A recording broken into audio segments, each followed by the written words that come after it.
Assalamualaikum warahmatullahi wabarakatuh.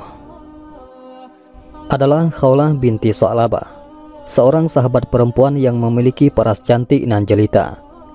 Ia diperistri oleh seorang laki-laki bernama Aus bin As-Samit. Suatu ketika sang suami, Aus bin As-Samit, melihat sang istri sedang melakukan sholat di rumahnya. Selama sang istri dalam sholatnya, Aus terus memandanginya dari arah belakang. Ia sungguh terkesan dengan keindahan tubuh istrinya. Terlebih ketika Khawlah sedang bersujud, bagian belakang tubuhnya membuat Aus menginginkan istrinya. Maka ketika sang istri selesai dari sholatnya, Aus mengajaknya untuk melakukan hubungan suami istri. Namun Khawlah menolaknya. Atas penolakan ini, Aus marah besar hingga akhirnya keluar kalimat yang menjadikan Khawlah tertalak. Kepadanya dengan emosi, Aus mengatakan, "Bagiku engkau laksana punggung ibuku." Dalam tradisi masyarakat Arab kala itu, menyamakan istri dengan punggung ibu suami adalah cara suami untuk menceraikan istrinya. Syekh Nawawi Banten memiliki catatan tersendiri yang perlu diketahui perihal perilaku Aus ini. Disebutkan bahwa Aus berhasrat terhadap perempuan dan menginginkan menggaulinya dengan cara yang tidak semestinya perempuan digauli. Karenanya Khawlah menolak permintaannya itu. Atas penolakan ini, Aus marah dan mengatakan, "Bila kamu keluar dari rumah sebelum aku melakukannya denganmu, maka bagiku engkau seperti punggung ibuku." Usai mengucapkan kalimat itu, Aus menyesalinya. Ia paham bahwa dengan kalimat seperti itu sama saja ia menceraikan istrinya. Pada saat itu, di masa jahiliyah, belum ada hukum dihar. Kalimat dihar seperti itu masih dianggap dan dihukumi sebagai talak. Adapun Khawlah pun tak terima bila ia dicerai oleh suaminya. Maka serta-merta ia mendatangi Rasulullah SAW. Kepada beliau ia sampaikan, "Aus menikahiku saat aku masih gadis yang disukai banyak lelaki. Kini setelah aku tua dan memiliki banyak anak, ia menyamakanku dengan ibunya. Aku memiliki anak-anak yang masih kecil. Kalau mereka aku serahkan kepada Aus, mereka akan tersia-sia. Tapi kalau mereka aku yang mengurus, mereka akan kelaparan." Dengan aduan itu, Khawlah berharap agar Rasulullah tidak menghukumi talak atas hubungan perkawinannya dengan Aus. Namun Rasulullah tetap menghukumi talak atas ucapan Aus tersebut. Khawlah masih belum mau menerima. Ia bersikeras, "Rasul, demi Allah ia tidak mengatakan kalimat talak. Dia itu bapaknya anak-anakku. Dia itu orang yang paling aku cintai."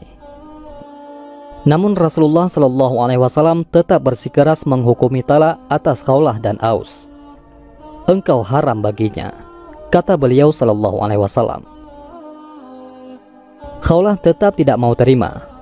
Terjadilah perdebatan di antara keduanya. Khawlah bersikeras untuk tidak mau dihukumi talak, sementara Rasulullah tetap dengan pendiriannya. Sebagaimana diketahui bahwa setiap kali ada permasalahan yang disampaikan oleh para sahabat kepada Rasulullah, maka beliau tidak akan menghukumi kecuali setelah adanya wahyu dari Allah Subhanahu wa Ta'ala. Pun demikian dengan kasus Khawlah ini. Karena tidak ada wahyu yang turun menyangkut kasus tersebut, maka beliau tetap menghukumi talak dan tidak menerima permintaan Khawlah untuk memutuskan hukum yang lain. Melihat kenyataan bahwa keinginannya tak akan dipenuhi oleh Rasulullah SAW, Khawlah tak berputus asa. Kepada Rasul, ia katakan, "Baiklah, akan aku adukan masalah ini kepada Allah Subhanahu wa Ta'ala." Maka kemudian Khawlah menengadahkan kepalanya ke arah langit. Dengan suara lantang, ia berseru, "Ya Allah, aku mengadu kepadamu. Turunkanlah solusi bagi masalahku ini melalui lisan Nabi-Mu." Ia terus mengadukan masalahnya kepada Allah. Di saat seperti itulah wajah Rasulullah terlihat berubah. Kepada beliau turun ayat yang menghukumi bahwa masalah Khawlah dan suaminya itu adalah masalah dihar, bukan talak. Seorang suami yang mendihar istrinya dan berkeinginan untuk mencabut ucapannya itu, maka ia tidak boleh menggauli istrinya kecuali setelah memerdekakan seorang budak. Bila tidak mampu memerdekakan budak, maka berpuasa selama 2 bulan berturut-turut. Dan bila tidak mampu, maka memberi makan kepada 60 orang miskin. Ayat dimaksud yang turun atas permasalahan khaulah ini adalah ayat 1-4 dari surat Al-Mujadilah. Allah Subhanahu wa taala berfirman, "Sungguh, Allah telah mendengar ucapan perempuan yang mengajukan gugatan kepadamu tentang suaminya dan mengadukan halnya kepada Allah. Dan Allah mendengar percakapan antara kamu berdua. Sesungguhnya Allah Maha mendengar, Maha melihat.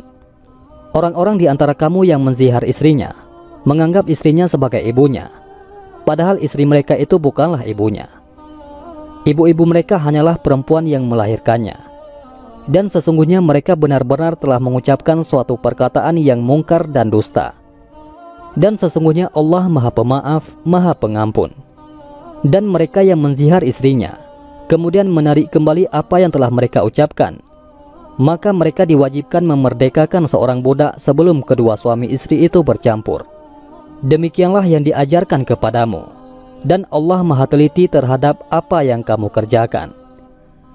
Maka barang siapa tidak mau memerdekakan hamba sahaya, maka dia wajib berpuasa 2 bulan berturut-turut sebelum keduanya bercampur. Tetapi barang siapa tidak mampu, maka wajib memberi makan 60 orang miskin. Demikianlah agar kamu beriman kepada Allah dan Rasul-Nya. Itulah hukum-hukum Allah, dan bagi orang-orang yang mengingkarinya akan mendapat azab yang sangat pedih." Demikianlah Khawlah binti Sa'labah, perempuan dari kalangan sahabat yang tidak saja mengadukan permasalahannya kepada Rasul, tetapi juga kepada Allah Subhanahu wa taala. Sahabat perempuan yang aduannya didengar dan dikabulkan oleh Allah Subhanahu wa taala, dan karenanya terbentuklah hukum zihar dalam syariat Islam. Kisah ini banyak ditulis oleh para ulama tafsir dalam berbagai kitab mereka. Di antaranya oleh Syekh Nawawi Banten dalam kitab Al-Munir 5 Al-Limit Tanzil. Imam Al-Qurtubi dalam kitab tafsirnya Al-Jami' li Ahkamil Quran menuturkan sebuah cerita. Suatu saat Sayyidina Umar bin Khattab bersama beberapa orang berkendara menunggangi khimar. Dalam perjalanannya mereka bertemu dengan Khawlah binti Sa'labah. Khawlah kemudian menghentikan perjalanan Umar bin Khattab dan teman-temannya. Kepada khalifah kedua itu, Khawlah kemudian memberikan banyak nasihat dan didengarkan dengan seksama oleh Umar. Ia berkata, "Wahai Umar, engkau dahulu diundang dengan Umair, lalu kau dipanggil Umar, dan kini engkau diundang dengan sebutan Amirul Mukminin. Takutkanlah engkau kepada Allah. Wahai Umar, sesungguhnya orang yang yakin dengan kematian, maka ia takut kehilangan. Orang yang yakin dengan hisab, ia takut pada azab." Umar bin Khattab terus mendengarkan nasihat Khawlah, hingga ada yang mengatakan kepadanya, "Wahai Amirul Mukminin, apakah engkau berhenti hanya untuk mendengarkan ucapan perempuan tua ini?" Mendengar ucapan tersebut, Umar bin Khattab menjawab, "Demi Allah, seandainya perempuan ini menahanku dari awal hingga akhir siang, aku tak akan berhenti mendengarkannya kecuali untuk melakukan sholat maktubah. Tidakkah kalian mengenal siapa perempuan ini? Dia adalah Khawlah binti Sa'labah. Allah telah mendengarkan ucapannya dari atas 7 langit. Bila Tuhan semesta alam mau mendengarkan ucapannya, pantaskah bila Umar tak mau mendengarnya?" Itulah kisah Khawlah binti Sa'labah, perempuan yang memprotes Nabi dan dibela oleh Allah Subhanahu wa taala. Wallahu a'lam bishawab. Mudah-mudahan bermanfaat. Assalamualaikum warahmatullahi wabarakatuh.